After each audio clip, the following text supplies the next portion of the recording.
L7 is struck from the agenda, so our new L7 is the notice of motion by Trustee Sartori. Trustee Sartori, would you like to move that? Yes, please. Thank you.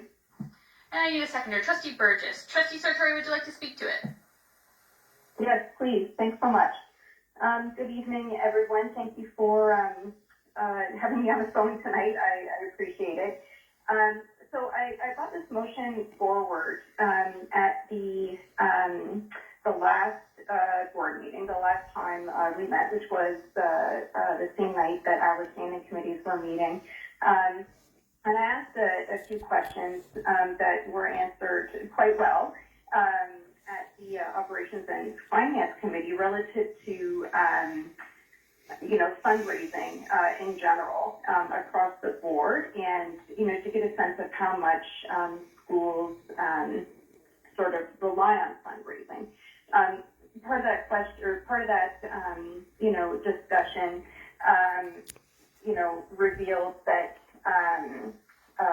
schools were raising approximately $9 million across the board in fundraising dollars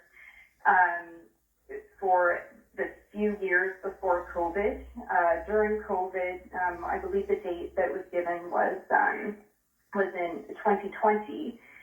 That fundraising had gone down to about 1.5 million, right, which is understandable given that it was COVID. But it really, in my mind, opened up an area that in my 8 years as a trustee, I don't think we've had sort of a lot of insight into, and that's not to imply in any way that it was kept from us, but I'm interested in at least to start having trustees have some more information in terms of data on fundraising dollars in each school and the board for the last 10 years.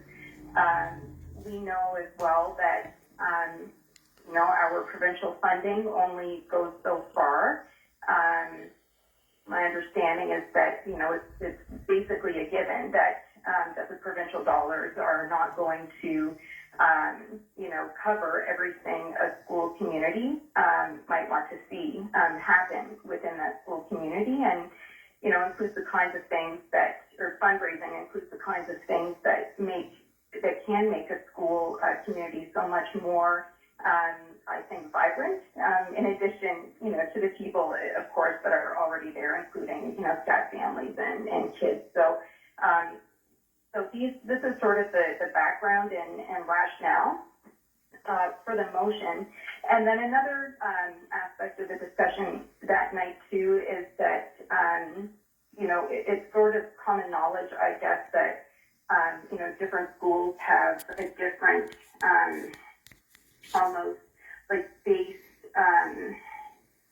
I'm going to say ability, and that's not to make any commentary on skill or anything like that, but sort of a base ability to do fundraising that is really closely aligned to the income of the households of the kids that are attending that school. So I was interested in looking at that data cross-referenced by median income. Or median income. So I'll stop there. I don't have visibility into the room, but that is essentially the rationale for this motion. Thank you.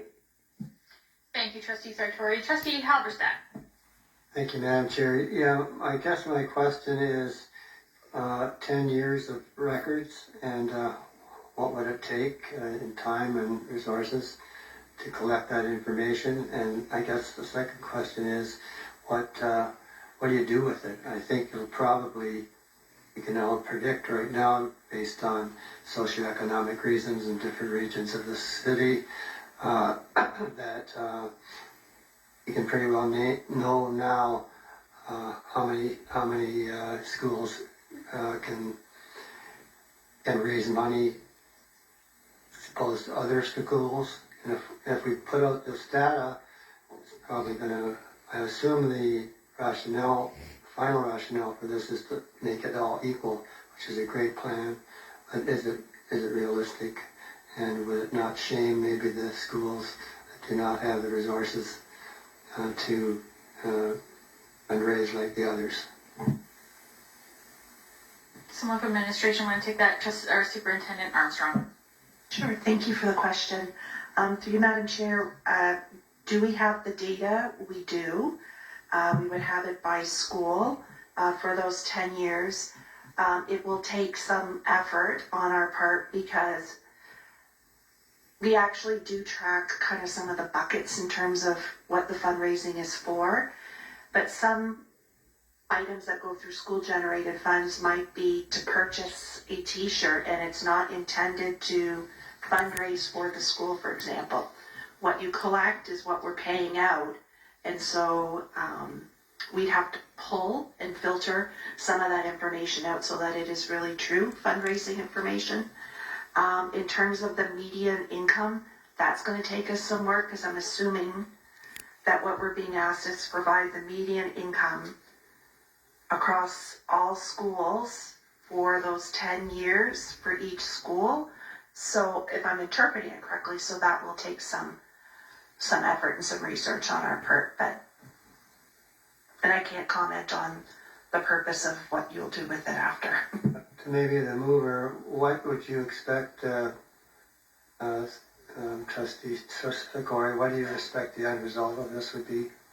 And could we get to another solution without having to gather all this data for 10 years?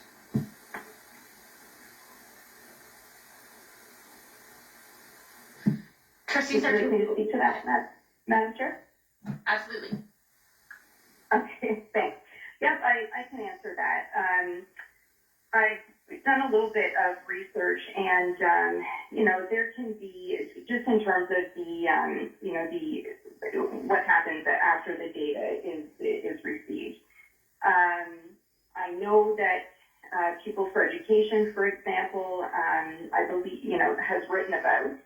I think there may be examples within Ontario of efforts where a school board can sort of equalize, fundraising dollars across schools, such as a, portion of fundraising across all schools could potentially go into a central fund.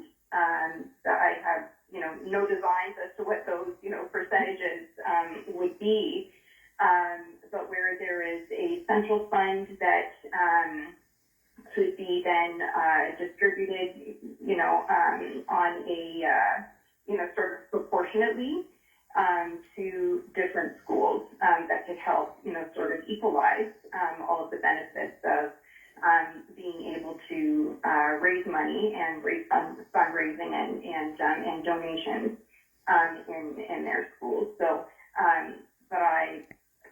those are my thoughts.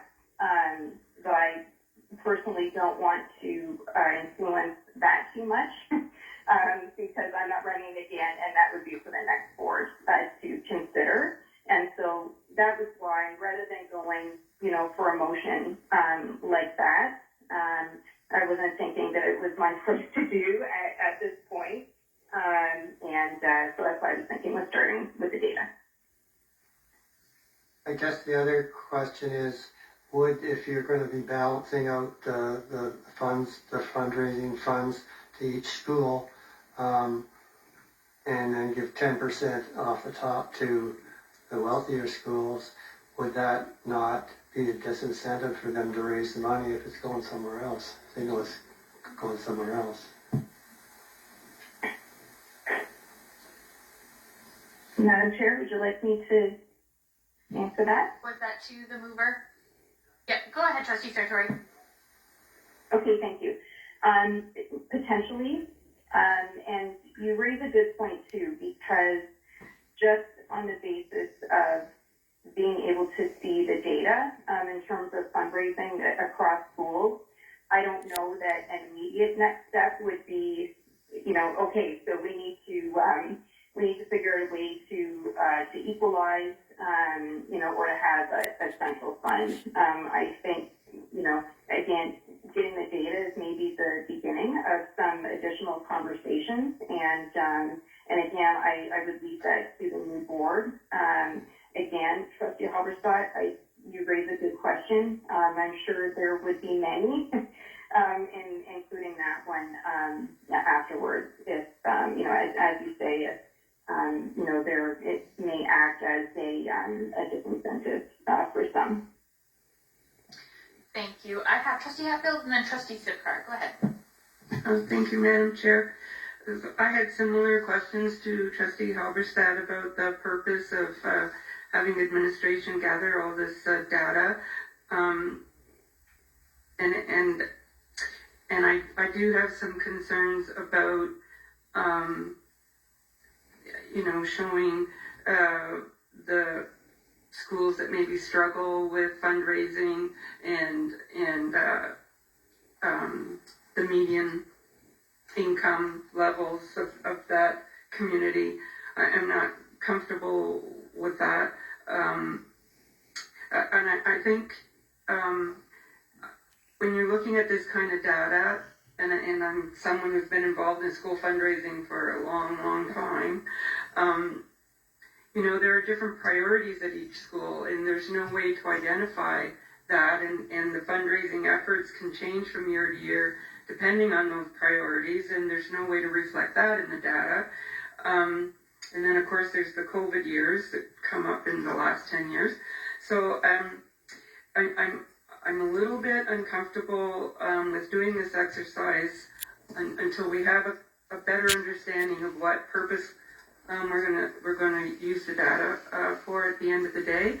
But I thought we may not have talked about school fundraising recently, but I do remember having some discussions about it. So it must have been more than 8 years ago, I'm guessing. And I thought that, number one, administration is very much aware of the schools that maybe struggle a little bit more in their fundraising efforts, that it's not an unknown to administration.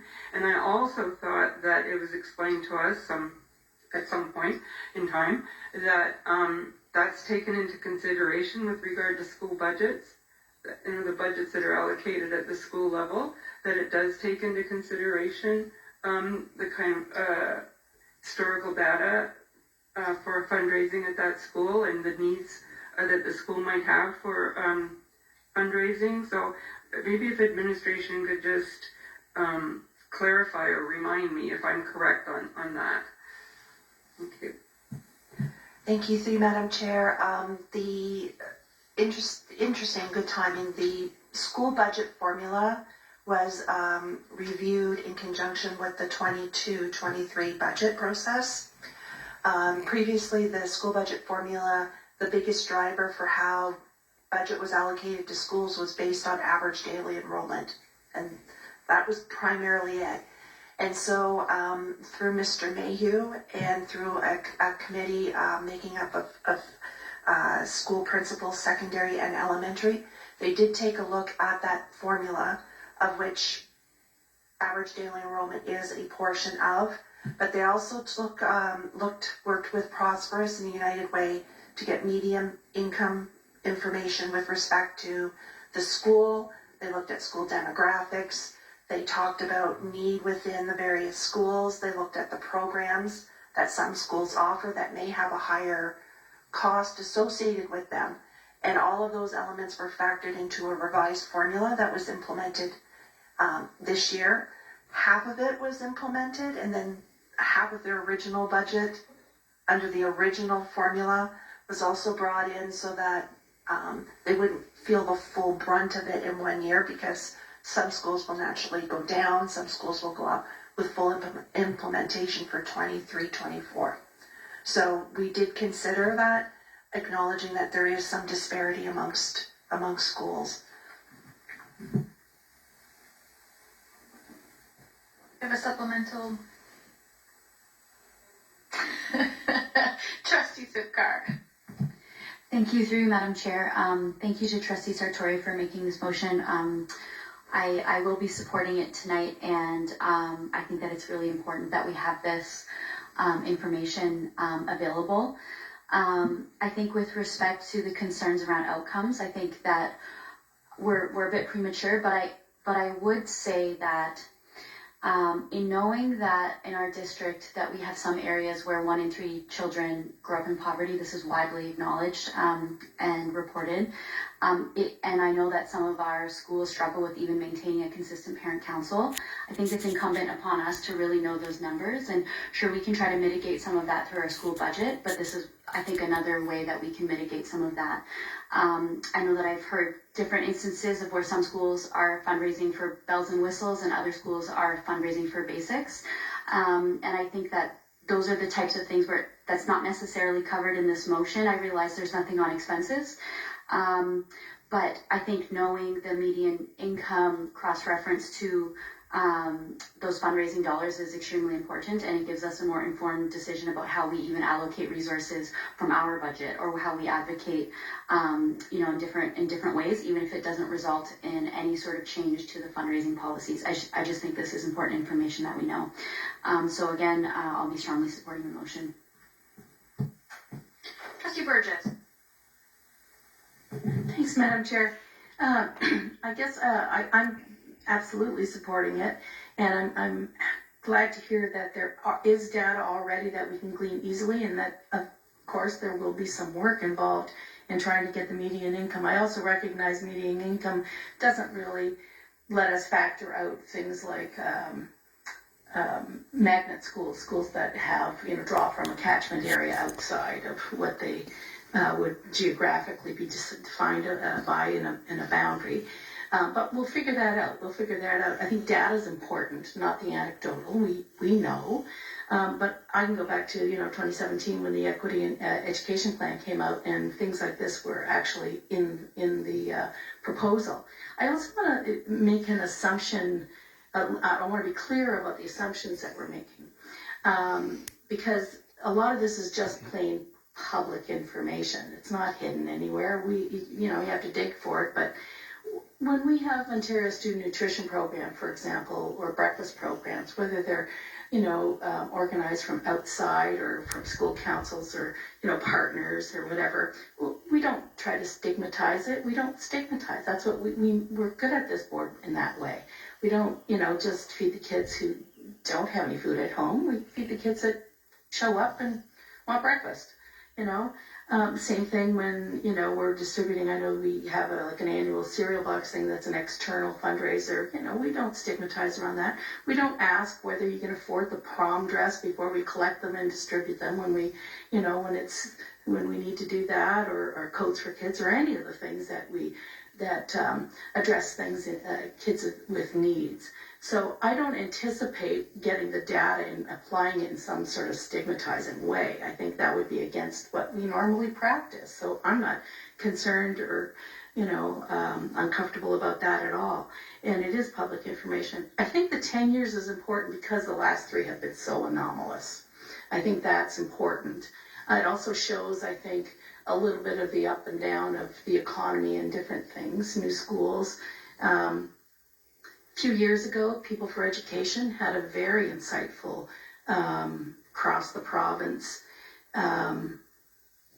piece about this, about the inequity in fundraising and how that exacerbates conditions at schools where it becomes even more have-not and more have, rather than mitigate, the inequities. So I think it's been a long-standing need to address some of the inequities, and I think we can figure something out once we get the information, about that. So I strongly support it. I think that we have really good, clear ethics around this, and I don't think it has to be stigmatizing. And I do want to say that, in the old days, we used to publish a list of compensatory schools, like ranked. And we would know the schools in our system that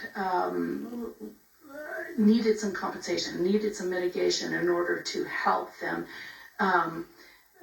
in many ways, have the right support to have expectations that we would be proud of and that we would need to support them. So we don't really do that anymore, and I don't think I think that's a good thing. But as far as the information, it's all public, so it's how to use that public information for good, and I think that's a good thing. I'm glad to hear that, the names like Prosperous and other organizations that are aware of this, and I think it's good for all the partnerships that we're building in order to mitigate some of these inequities across our system. And it is true.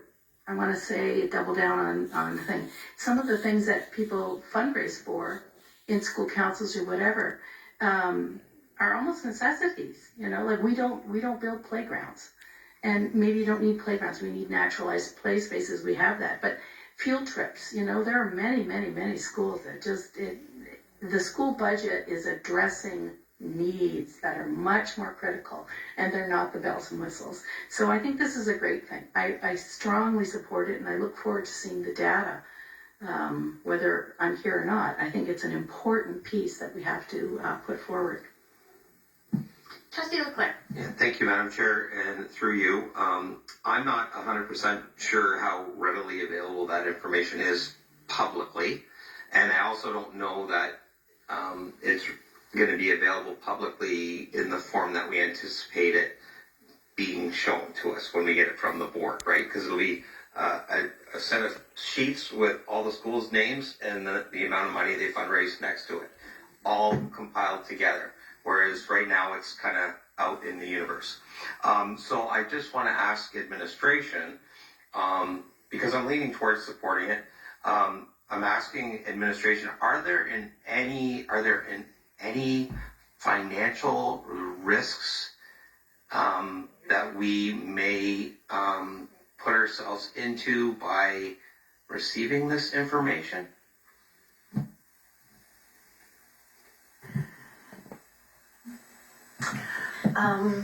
Thank you for the question. The financial statements will disclose the total revenue, the fundraising dollars, and the total expenses that were incurred using fundraising dollars. So that in aggregate is disclosed.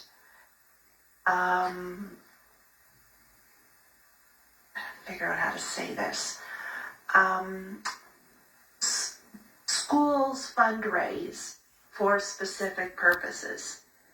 And I think, as our regulations on school-generated funds indicate, there needs to be accountability to parents for how those funds have been utilized at the end of the year, right? So if I'm donating for the purpose of playground equipment, I want to make sure, as a parent, I'd like to know that has occurred. But then our regulations on school-generated funds do speak to that. So I don't know that there's a financial risk to it. Looking at the director, I think the accountability piece is very important, and I don't know if it's a financial risk. I would agree with Superintendent Armstrong. I wonder if what the data will show is really, if it can be understood. I think different contexts is the way that money comes in and out of schools. So I worry just a little bit about what assumptions are made based on the fundraising dollars. I think it's a little more complex. I'm just being honest. So I think there may be an ethical or, maybe a little bit of a moral risk with it, if any kind of risk in terms of assumptions made. That's just my own perception, because I'm concerned about that. Okay, supplemental to, sorry. I'm sorry to interrupt that. The only other thing I can think of is sometimes these fundraising initiatives are not something that's spent and incurred all in one year. Sometimes they have a longer term objective. And so you might see schools where they're fundraising for multiple years and that balance of revenue is accumulating, but you don't see the expense because maybe they're looking for bleachers, a scoreboard, you don't know. And sometimes these things can't be all raised in 1 year. So that's where it comes back to the interpretation of the information. And supplemental to that, I'm just wondering if we aren't treading into the role and responsibility of the parent councils and their individualized approaches to what their individual localized goals and objectives are. And I totally understand the idea about, there's haves and have-nots, right? But I wonder if this is really something that we as a board should be treading into when it's really the role and responsibility of the individual parent councils to set their local objectives for fundraising. It's just a thought. I think it could be seen that way. Perhaps, right, school councils may have different purposes and maybe have different goals in terms of fundraising. It's not necessarily all just the financial considerations that school councils may be concerned with. Just a thought. Thank you for that. I did have a question before we get to the second question. Then I'm glad that you asked that because it was swirling around my head that GECDSB has had these conversations over years before me. And in the years that I've belonged to GECDSB, they've had these discussions as well.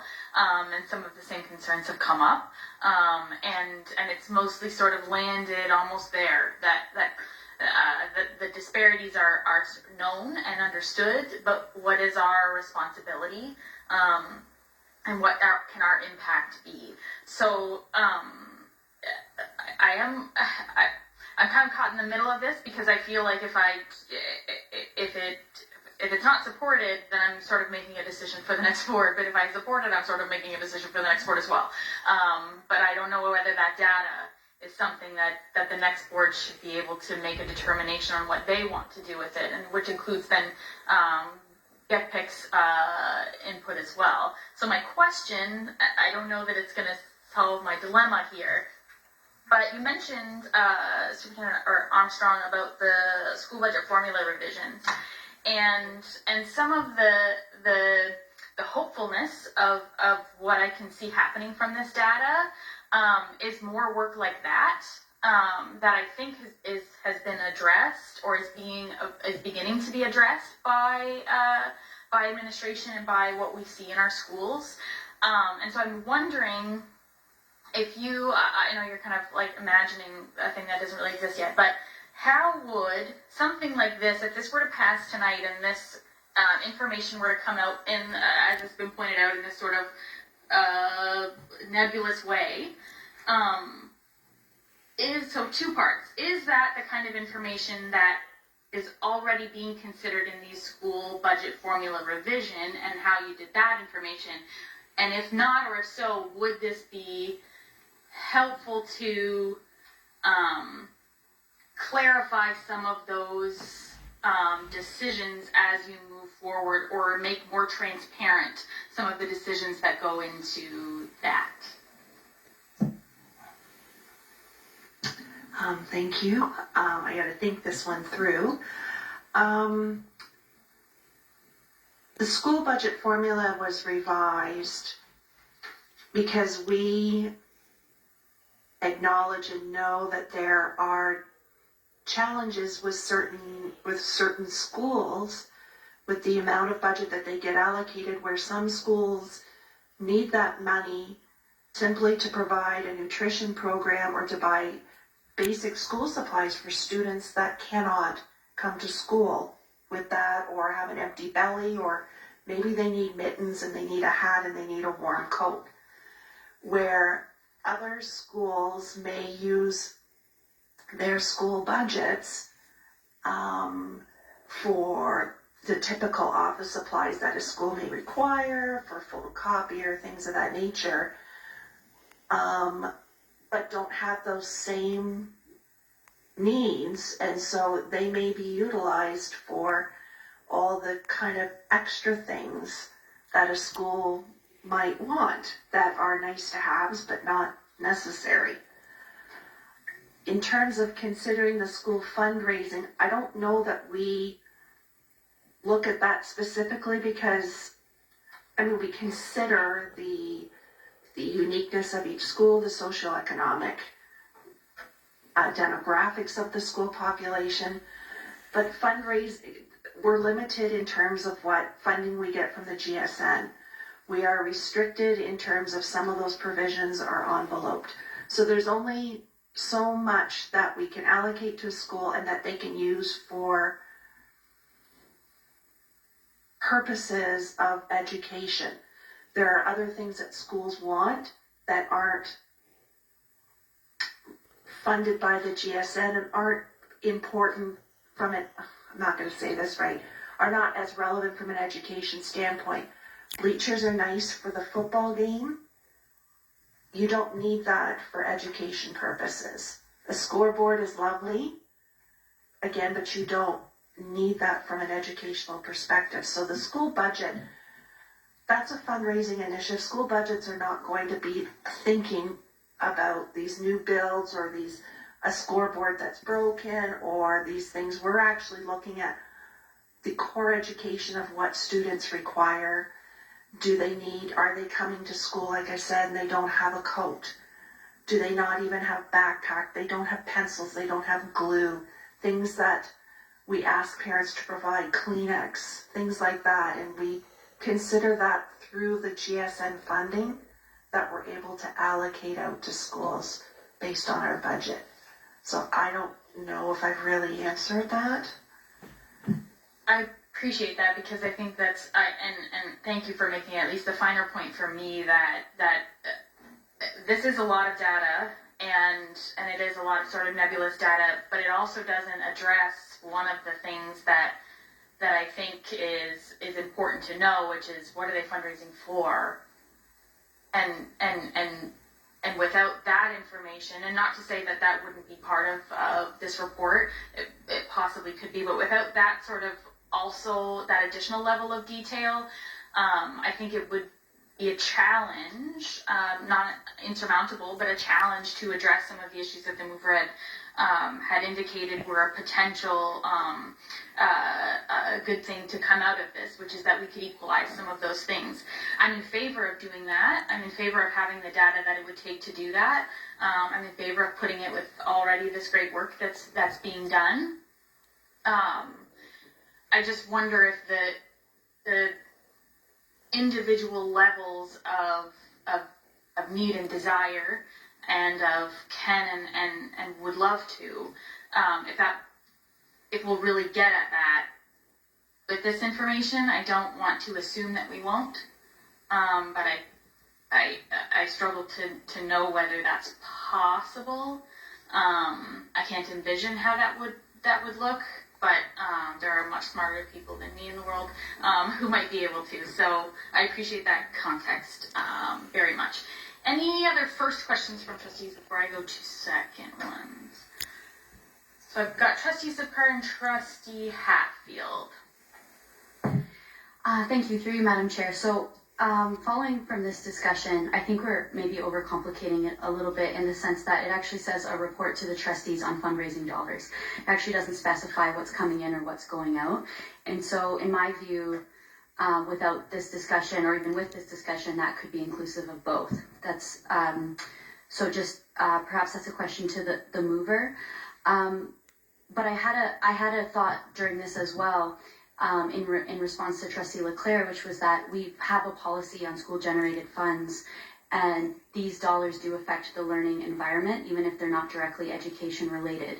They affect students' sense of well-being. They affect their ability to access different types of learning outside the classroom. And so I think we're kind of, doing this thing of like, well, is it our purview, is it not? We have a policy. It affects the learning environment, i.e. the school.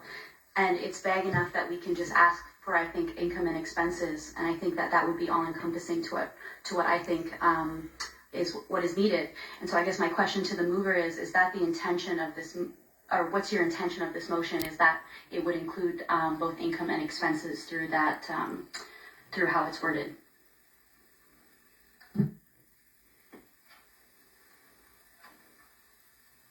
Madam Chair, would you like me to respond? Yes, go ahead. Okay, thank you.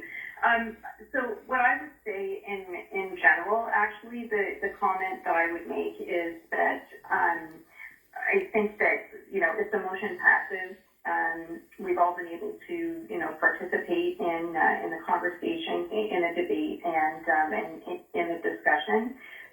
When I made the motion, I think as you, through you, Madam Chair, Trustee Sitkar had pointed out, I really don't want to presume too many steps further ahead than just simply being able to get the data.